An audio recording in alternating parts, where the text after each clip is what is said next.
அனைவருக்கும் வணக்கம். சற்று முன் வெளியான முக்கிய அறிவிப்பின்படி தமிழக ரேஷன் அட்டைதாரர்களுக்கு தற்போது 3 முக்கியமான அறிவிப்புகள் வெளியாகியுள்ளன. அதன்படி அவர்களுக்கு பொருட்கள் வழங்குவதில் புதிய மாற்றங்களும், மேலும் அவர்களுக்கு உதவித்தொகையிலும் மேலும் புதிய சலுகைகள் கொண்டுவரப்பட்டுள்ளன. இதை பற்றிய விரிவான விளக்கத்தை இவ்வீடியோவில் காணலாம். வீடியோவை கடைசி வரை ஸ்கிப் செய்யாமல் பாருங்கள். நமது சேனலை இதுதான் முதல் முறையாக பார்ப்பவராக இருப்பின் சேனலை சப்ஸ்கிரைப் செய்து கொள்ளுங்கள். மறக்காமல் இந்த வீடியோவிற்கு லைக் செய்து கொள்ளுங்கள். சப்ஸ்கிரைப் செய்து பக்கத்தில் உள்ள பெல் ஐக்கனையும் கிளிக் செய்து கொள்ளுங்கள். அப்பொழுதுதான் நான் போடும் வீடியோக்கள் உங்களுக்கு உடனுக்குடன் நோட்டிஃபிகேஷனாக வரும். வாங்க வீடியோக்குள்ளே போகலாம். முதலாவது அறிவிப்பாக அரிசி குடும்ப அட்டைதாரர்களுக்கு ஒரு முக்கியமான அறிவிப்பு ஒன்று வெளியாகி உள்ளது.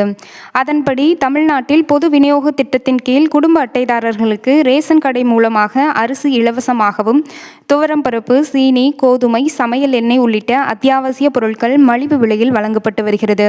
இதனால் ஏழை எளிய மற்றும் நடுத்தர மக்கள் மிகவும் பயன்பெற்று வருகின்றனர். இந்த நிலையில் அந்தியோதயா அன்ன யோஜனா திட்டத்தின் கீழ் ஏழை குடும்பங்களுக்கு 35 கிலோ உணவு தானியங்களை இலவசமாக வழங்குகிறது. இந்த திட்டத்தில் வழங்கப்படும் ரேஷன் அரிசி மற்றும் தானியங்கள் வழங்குவதில் புதிய மாற்றங்கள் கொண்டு வரவுள்ளது. தற்போது அந்தியோதயா அன்ன யோஜனா திட்டத்தில் ஒரு குடும்பத்தில் எத்தனை நபர்கள் இருந்தாலும் அந்த குடும்பத்திற்கு மாதம் 35 கிலோ உணவு தானியங்கள் இலவசமாக வழங்கப்பட்டு வந்தது. ஆனால் மத்திய அரசு கொண்டுவர திட்டமிட்டுள்ள புதிய வரைவுரை மசோதாவின் பணி இந்த முறை மாற்றப்பட்டு ஒரு நபருக்கு 7 கிலோ என்ற அடிப்படையில் ரேஷன் வழங்கப்பட உள்ளது. தற்போதைய முறையில் ஒரு குடும்பத்தில் ஒரு நபருக்கு கிடைக்கும் உணவு தானியம் என கணக்கிட்டால் சிறிய குடும்பங்கள் அதிகப்படியான தானியத்தை பெறுகின்றன. அதே நேரத்தில் பெரிய குடும்பங்கள் தலா ஒருவருக்கு என கணக்கிடும் போது குறைவான தானியத்தை பெறுகின்றனர். இந்த முரண்பாட்டை சரி செய்யவே புதிய முறை கொண்டு வரப்போவதாக அரசு தரப்பில் கூறப்படுகிறது. அடுத்த அறிவிப்பாக ரேஷன் அட்டைதாரர்களுக்கு உதவித்தொகை வழங்குவது குறித்து முக்கிய அறிவிப்பு ஒன்று வெளியாகியுள்ளது. அதன்படி தாவேக அரசு தங்களுடைய தேர்தல் பிரச்சாரத்தின் போது பல்வேறு வாக்குறுதிகளை அறிவித்திருந்தது.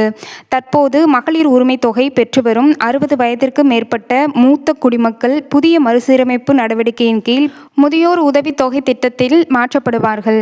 இதனால் இதுவரை ரூபாய் 1000 பெற்று வந்த அவர்களுக்கு மாதம் மாதம் ரூபாய் 3000 வழங்கப்படும். இதற்கான கணக்கெடுக்கும் பணிகள் தற்போது நடைபெற்று வருகின்றன. வருகிற தமிழக பட்ஜெட் கூட்டத்தொடரில் 21 வயது முதல் 60 வயதிற்குட்பட்ட பெண்களுக்கு 2500ம், 60 வயதிற்கு மேற்பட்ட பெண்களுக்கு 3000 ரூபாயும் வழங்குவதற்கான அறிவிப்பு வெளியாகும் என கூறப்படுகிறது. அடுத்த அறிவிப்பாக தமிழக அரசு ரேஷன் கடைகளில் புதிய மாற்றங்கள் கொண்டுவர பல்வேறு அதிரடி நடவடிக்கைகளை எடுத்து வருகிறது. அந்த வகையில் தற்போது குடும்ப அட்டைதாரர்களின் சிரமத்தை குறைக்கும் வகையில் ஒரு மகிழ்ச்சியான அறிவிப்பை தமிழக அரசு வெளியிட்டுள்ளது. அதன்படி ரேஷன் கடைகளில் வயது முதிர்வு அல்லது கடின உழைப்பு காரணமாக நிறைய பேருக்கு கைரேகை சரியாக பதிவதில்லை. இந்த பிரச்சனைக்கு தீர்வு காணும் வகையில் ஃபேஷியல் ரெகக்னிஷன் எனப்படும் முக அங்கீகார தொழில்நுட்பத்தை அறிமுகப்படுத்த திட்டமிட்டுள்ளது. இது ரேஷன் கடைகளில் இப்போது உள்ள பயோமெட்ரிக் முறைக்கு மாற்றாக அறிமுகப்படுத்த உள்ளது. இந்த புதிய திட்டத்தின்படி ரேஷன் கடைகளில் கேமரா மூலம் பயனாளியின் முகத்தை ஸ்கேன் செய்து அவரது விவரங்கள் துல்லியமாக உறுதி செய்யப்பட்டு பொருட்கள் வழங்கப்படும் என தமிழக அரசு தெரிவித்துள்ளது. இந்த தகவல் உங்களுக்கு பிடித்திருந்தால் ஒரு லைக் செய்யவும், தொடர்ச்சியாக சேனலுக்கு சப்போர்ட் செய்யவும். நன்றி, வணக்கம்.